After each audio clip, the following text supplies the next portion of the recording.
Mes amis numériques, bonjour. Troisième vidéo, troisième photo d'Olivier Folmy. Allez, cette fois-ci, ça se passe aux Anscars toujours, avec un village à flanc de colline, avec un monastère. C'est superbe, c'est fabuleux, très belle image. C'est parti.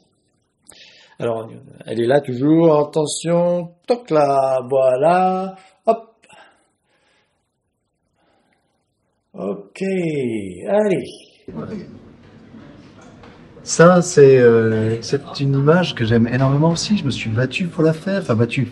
J'avais repéré l'endroit aux Zanskar. Et je savais qu'à tel endroit, avec tel objectif, ce serait très beau.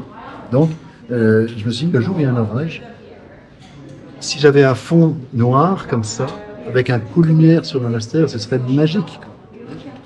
Et un jour, j'étais dans la vallée et j'ai vu un orage qui arrivait derrière l'Himalaya. Je dis peut-être que je peux avoir ma photo. Donc j'ai couru, j'ai marché les courus, c'était loin. Et je suis arrivé à l'endroit que j'avais repéré. Et j'ai attendu. Et l'orage tournait comme ça autour de la vallée. Et à un moment donné, eh bien, il y a eu ce coup de lumière dont je rêvais. Et j'ai eu ma photo. Donc pour moi, ça reste une grande photo de mon travail. D'ailleurs, elle est encore là, 30 ans, 40 ans après. Et cette photo, quand j'ai publié mon premier livre sur les Zanskar, ben, j'étais fier d'enfin faire un livre. Et de le montrer à mes amis du Zanskar, qui eux ne comprenaient pas du tout qu'est-ce que je faisais avec ce machin dans les yeux. Tu vois. Et donc je suis arrivé avec mon livre de Zanskar dans un village, premier village. Je vais voir les gens dans les champs et ils étaient là, 15 autour de moi, regarder le livre. Ouais, j'étais super content quand même. Et ils regardent le livre. Première photo, c'était un moine que j'avais mis, un portrait que j'aimais bien, en cadrage serré. J'aimais bien cette photo. Il y en a un qui dit il est mort.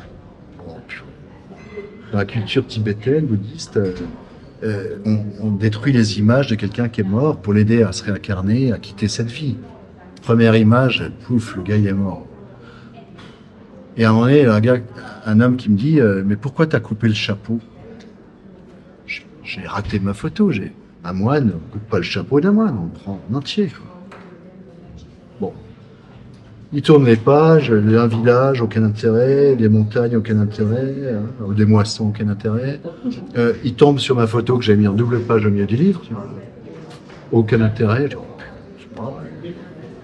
Et finalement, mon bouquin n'a aucun intérêt. Toutes mes photos, aucun intérêt.